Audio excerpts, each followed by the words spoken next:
Assalamualaikum warahmatullahi wabarakatuh. Lanjut lagi ya materinya. Hari ini kita akan membahas tentang momentum dan impuls. Nah, sebelum kita masuk ke momentum dan impuls, kita harus mengetahui dulu apa yang dimaksud dengan momentum.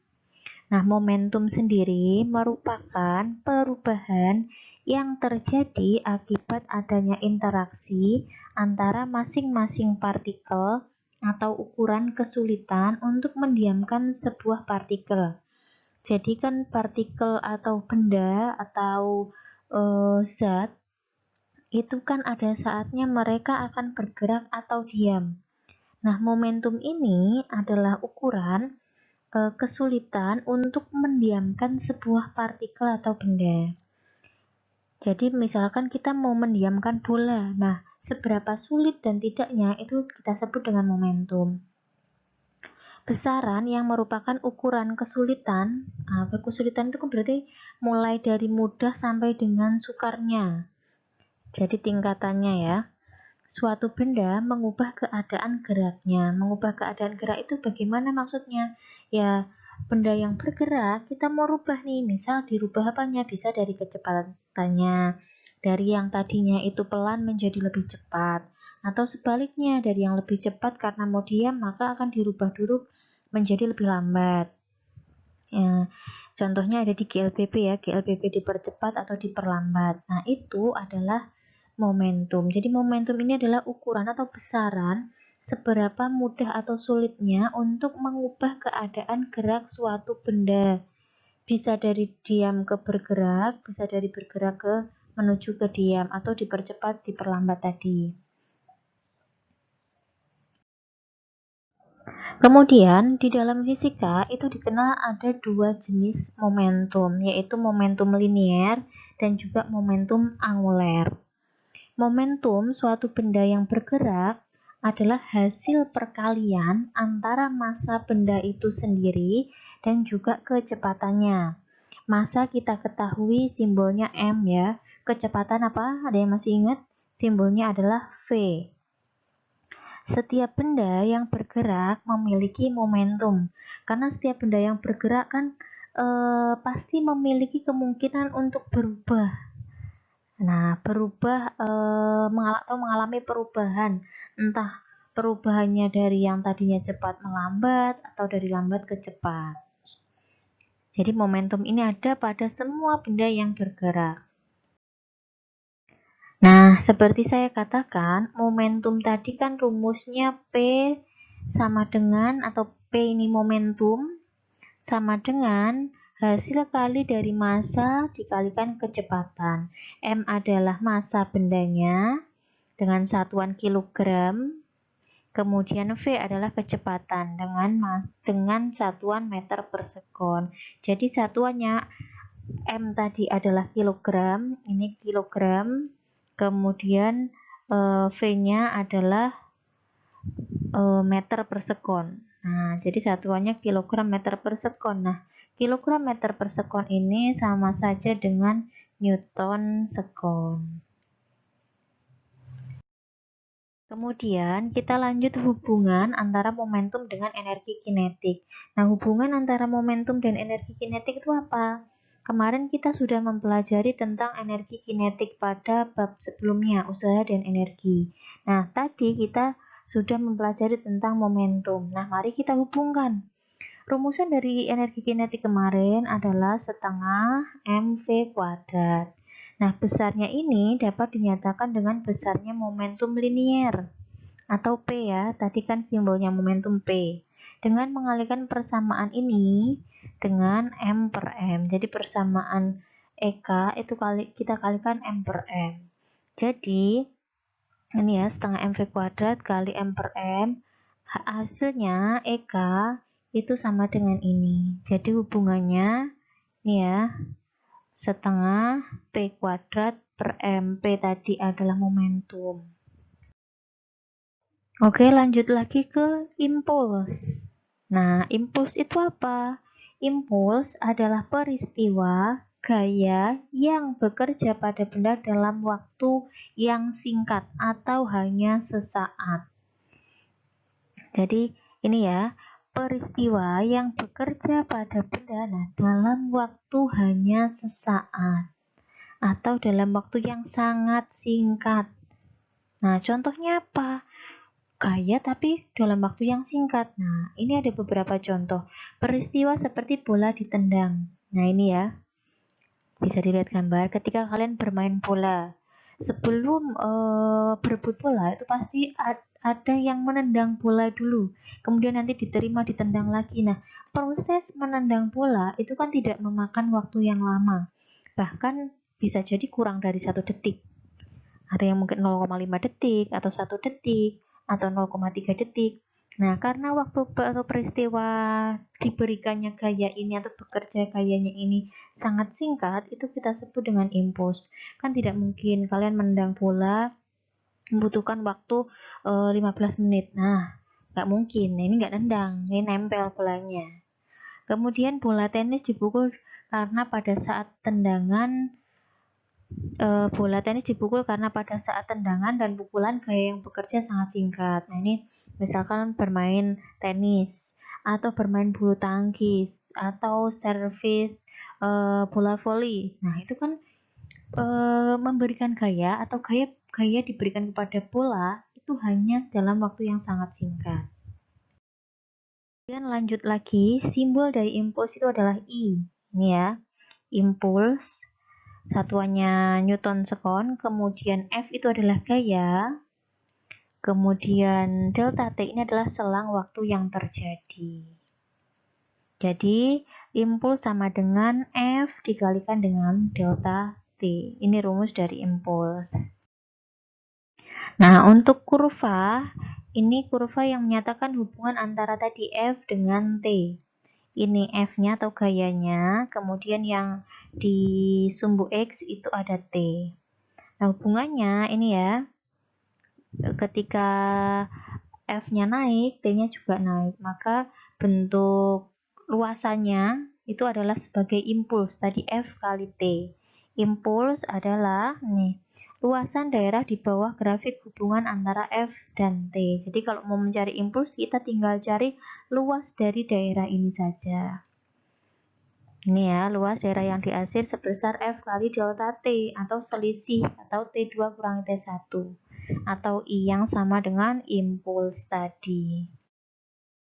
Kemudian hubungan impuls dan momentum. Nah, hubungan impuls dan momentum, jika gaya F bekerja pada benda bermassa M pada waktu tertentu, maka delta T atau dalam selang waktu, sehingga kecepatan benda tersebut berubah, maka momentum benda tersebut akan berubah juga.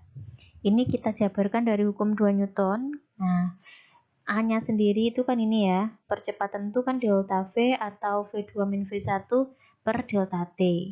Nah, dari rumusan hukum 2 Newton, F sama dengan M kali A. Kita jabarkan di sini. A-nya tadi, ini kan A. Nah, A-nya kita ganti dengan yang ini tadi. Kemudian kita jabarkan. Nah, delta T-nya ini kita pindah ke ruas ini. Nah, jadinya ini. Oke. Kemudian ini F kali delta T tadi kan sama dengan impuls. Nah, kita ganti dengan I. I sama dengan MV2 min MV1. Nah, kita harus tahu rumusan MV tadi adalah rumusan dari P. Nah, berarti di sini adalah P2 dikurangi P1 atau selisih. Selisih itu ini. Jadi yang kayak segitiga ini namanya delta, ini adalah menyatakan selisih. Gitu ya. Jelas? Ini hubungan impuls dan momentum. Jadi, impuls sama dengan perubahan momentum atau selisih dari momentum akhir dikurangi momentum awal. Ini untuk keterangannya. I-nya adalah impuls, kemudian F-nya gaya, I-nya delta T-nya selang waktu, delta P-nya perubahan momentum. Karena ini bisa kita jabarkan, I-nya itu menjadi F kali tadi delta T, kemudian delta P V-nya itu kita bisa rubah menjadi P tadi M kali V. V-nya itu V2 min V1. Nah, bisa kita ganti seperti ini.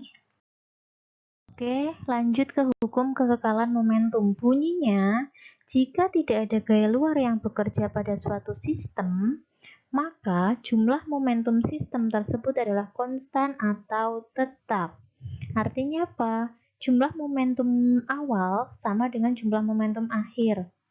Meskipun pada prosesnya ada perubahan, tetapi intinya adalah ini ya, jumlah momentum awal sama dengan jumlah momentum akhir. Itu kalau tidak ada gaya luar yang bekerja.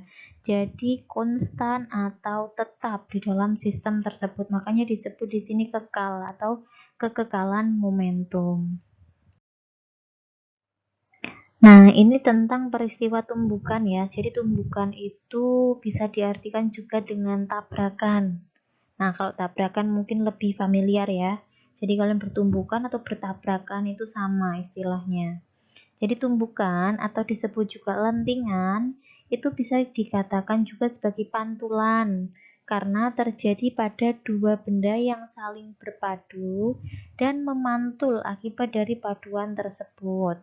Nah, pantulan ini bisa misalkan kalian bermain basket, itu kan memang sengaja bolanya dipantulkan. Kalian lemparkan, kemudian bolanya memantul ke atas, begitu seterusnya. Nah, itu berarti terjadi tumbukan antara siapa? Bola dan lantai. Atau bola dan lapangan misalkan. Tumbukan sentral. Nah, ada istilah tumbukan sentral karena ini yang akan kita bahas. Jadi tumbukan sentral ini adalah tumbukan yang terjadi bila titik pusat benda yang satu menuju ke titik pusat benda yang lain. Jadi tumbukan sentral itu pusat dan pusat. Jadi misalkan titik pusatnya bola itu memantul mengenai titik pusatnya lantai, misalkan begitu. Peristiwa tumbukan antara dua benda dapat keduanya bergerak saling menjauhi. Nah, untuk peristiwa tumbukan ini nanti ada berbagai jenis dan juga berbagai kondisi yang dapat mungkin terjadi. Nah, jadi segala kemungkinan nanti akan kita analisis satu per satu. Nah, ini peristiwa tumbukan ya. Jadi sebelum tumbukan, ini ada benda yang pertama, kemudian ini ada M2 benda yang kedua, masing-masing punya kecepatan. Benda 1 punya kecepatan V1, benda 2 punya kecepatan V2. Nah, setelah tumbukan, misalkan benda tersebut bergerak saling menjauhi. Nah, dengan kecepatan masing-masing. Kemudian, hal ini sesuai dengan hukum kekekalan momentum, yaitu jumlah momentum sebelum tumbukan sama dengan jumlah momentum setelah tumbukan. Jadi sama ya, jumlah momentumnya yang sama. Meskipun pada prosesnya nanti ada perubahan misalkan energi kinetiknya, tapi intinya momentumnya tidak berubah mulai awal dan akhir. Nah, sehingga dari peristiwa tumbukan tadi sudah dikatakan momentum awal dan momentum akhir itu tetap. Ini ya momentum awal, ini momentum akhir. Kemudian momentum sendiri kan rumusnya tadi ya, MV1 min MV1 aksen. Nah, maksudnya aksen ini apa? Ini adalah setelah tumbukan. Benda 1 setelah tumbukan. Ini benda 2 setelah tumbukan. Karena arahnya kan berbeda. Ini tanda minus ini menunjukkan bahwa arahnya berbeda dari kondisi semula. Jadi M1 V1 dikurangi M1 V1 aksen. Jadi V1 aksen adalah kecepatan bola pertama setelah tumbukan. MV2 aksen kecepatan bola 2 setelah tumbukan. Kemudian kita kumpulkan nih yang ini dengan yang ini, peristiwa yang sebelum tumbukan. Yang setelah tumbukan kita kumpulkan dengan yang setelah tumbukan dengan ini. Nah, ketemulah M1 kali V1 plus M2 kali V2 sama dengan M1 V1 aksen ditambah M2 V2 aksen. Atau P1 plus P2 sama dengan P1 aksen plus P2 aksen. Jadi, ini adalah kondisi sebelum tumbukan, sebelum Kemudian yang ada aksennya ini adalah kondisi setelah tumbukan. Gitu ya. Nah, ini keterangannya. P1 berarti momentum benda 1, momentum benda 1. Pokoknya yang tidak ada tanda koma di atas atau aksen itu berarti sebelum tumbukan. Nah, kalau ada aksennya berarti kondisi setelah tumbukan. Itu untuk membedakan. Jadi rumusnya ini ya.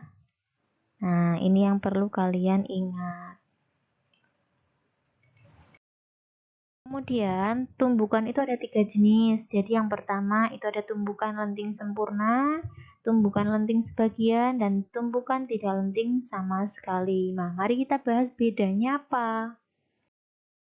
Untuk tumbukan lenting sempurna, energi kinetik sistem itu konstan atau tidak berubah, tetap. Untuk tumbukan lenting sebagian, energi kinetik sistem tidak tetap, tapi berkurang ya. Ini untuk yang sebagian, berkurang dari kondisi semula.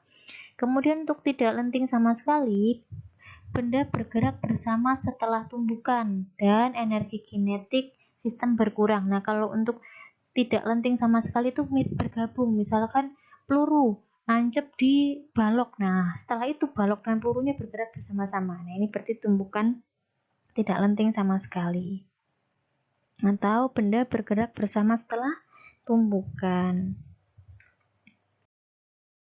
Nah, ini apa namanya? Sebetulnya ada simulasi untuk tumbukan. Nah, ini yang pertama adalah tumbukan lenting sempurna ya. Jadi pertama tadi benda saling bertumbuh kemudian mantul kembali. Nah, kecepatan sebelum dan setelah tumbukan ini sama. Nah, makanya dikatakan sempurna. Kemudian ini contoh yang kedua itu adalah tumbukan tak lenting sama sekali.